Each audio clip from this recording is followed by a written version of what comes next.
going crazy over Alice Earl's new skincare line, so let's test it out. I think I just got my first PR package. Oh my days! Stamped day in the life of a 25-year-old working a full-time job in biotech and part-time as an influencer. This was work today with Dior Beauty. PR and gifted collaborations are not the same. What's my point of view on point of view? The new lip stand, new lip liner. I'm still trying to figure out how to become a content creator and make some money. Influencer culture is becoming exhausting, not because influencers are bad people, not because social media is bad, but because somewhere along the line, being online stopped feeling like just hanging out with people and gradually started feeling like one giant big advertisement. The funny thing is that many of us do not even know why we are tired of this. So you open TikTok, you open YouTube, you open Instagram, and within 5 minutes, you've been sold a skincare routine, productivity system, a side hustle, a morning routine, a course, a mindset, a supplement, and somehow a beige water bottle that apparently changed someone's life.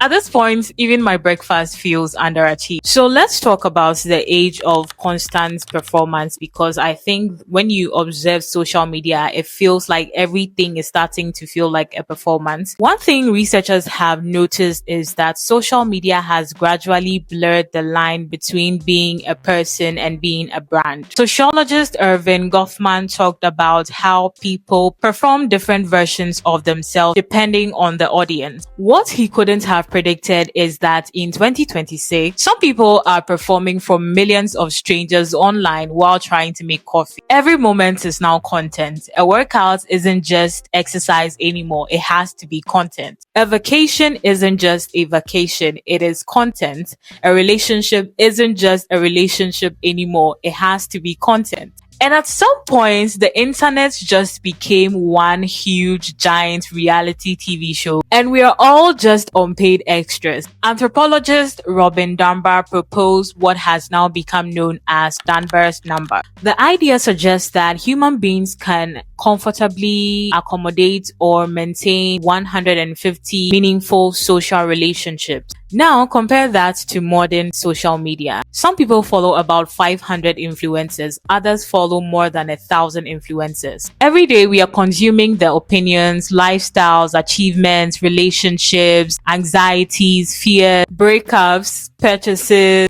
and emotional updates of hundreds of people that our brain treats as socially relevant. No wonder we are tired. Imagine inviting about 700 people into your living room every single morning before work. That's exactly what you're doing with your phone every single morning of every single day. In 1954, psychologist Leon Festinger introduced the theory of social comparison. The theory suggests that people naturally evaluate themselves by comparing themselves to others. And social media has basically turned this tendency into an Olympic sport. But the problem isn't that we compare. Human beings are naturally wired to compare ourselves to each other. The problem is who we compare ourselves to. Think about it.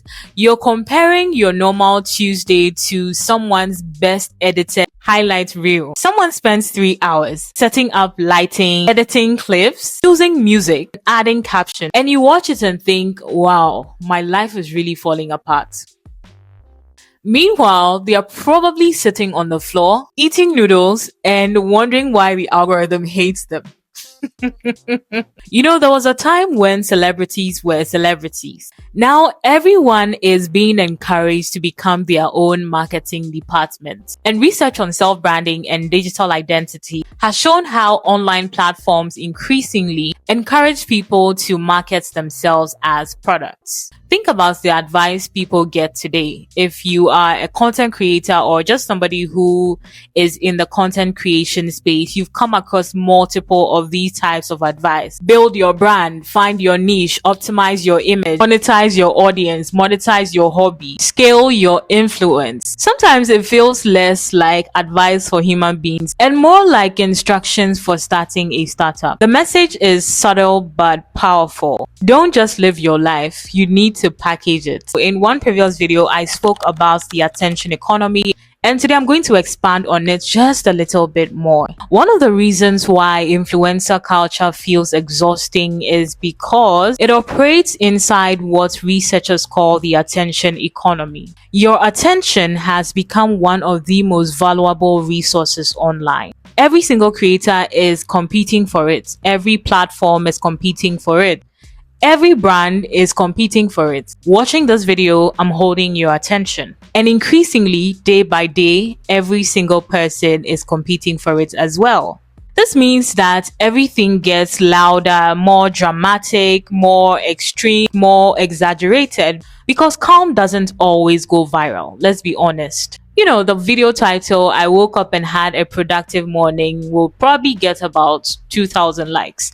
But the video with the title, "I accidentally destroyed my life at 3 a.m. Now that's probably going to get about 3 million views, give or take. And this is where it gets very interesting. Many influencers who are making these types of content are getting burnt out as well. They're probably not going to show it in their content, but they're getting burnt out. And you're getting burnt out like me, it is okay to take a break from social media, to take a break from TikTok. You don't need to be filming content, planning content, scheduling content, editing content, taking content, whatever, every single day. You are also allowed to live. You are also allowed to take breaks. I realized that I am getting burnout not from the actual talking head videos. I'm getting burnout from the act of editing these videos into submission. I feel like not a lot of running influencers talk about is the burnout of this job. It'll be like a whole week where I just don't feel like posting. And then I feel really, really bad because like I like to maintain a certain output. And when I don't meet my little post quota, I feel like I have failed for the day. Going through like a huge rut with content creation. I feel like we've just been going so hard for so long. Like I started in February and posted hella consistently, like multiple times a week, engaging with the girlies almost every single day, thinking about content every single day, struggling to like enjoy my travels and everyday life while being present and getting content. And then editing, and then working with brands, and then brands taking forever to pay me. There's literally a brand, I submitted my content to them on September 18th. It's been over a month. They haven't even reviewed it yet. Studies on data burnouts have found links between constant content production, audience pressure, algorithm uncertainty, and emotional exhaustion. Imagine going to work every single day knowing that an invisible algorithm can decide whether your paycheck survives this month or not. That sounds stressful. And creators feel the pressure to stay relevant, which is why they consistently continue to push out content that would seemingly seem the same or will seemingly seem repetitive, because these platforms, let's not forget, also reward consistency. So the more you push out content, the more you produce content, the more relevant you stay or the more relevant you become. So creators feel the pressure to be relevant, or creators feel the pressure to stay relevant. The audiences also feel the pressure to keep up, and the platforms benefit from both sides. It's a weird arrangement when you think about it. And people are starting to push back. Here's why. Have you noticed something recently that people seem more interested in authenticity? Take YouTube, for example. People who make content that just, records their day, not necessarily doing anything extraordinary. And authenticity on social media is a different topic altogether, but people are starting to gravitate towards seemingly authentic content. People are becoming more interested in slower content, more interested in creators who admit that they don't have everything figured out. I don't think that's an accident. I think people or audiences are becoming hungry or are hungry for something more, something real. Because we've spent years and years watching curated, perfectly made content, perfect lifestyles, perfect homes, perfect relationships, perfect routines, perfect productivity. And collectively, people are beginning to say, can somebody please be normal? Maybe the problem is expecting human beings to become endless content machines. And I need you to think deeply about this one. Maybe we've reached a point where everybody is performing and nobody is resting. Everybody wants to become a content creator and nobody wants to live their real lives anymore. Everybody is posting and nobody is processing.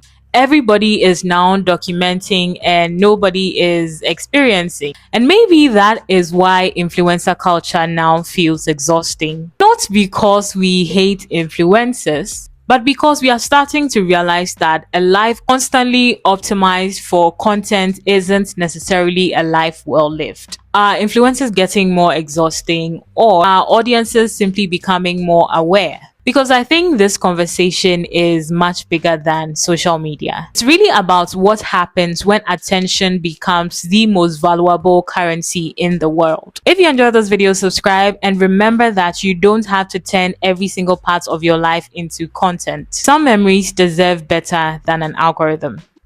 Thank you for watching, and I'll see you in the next video.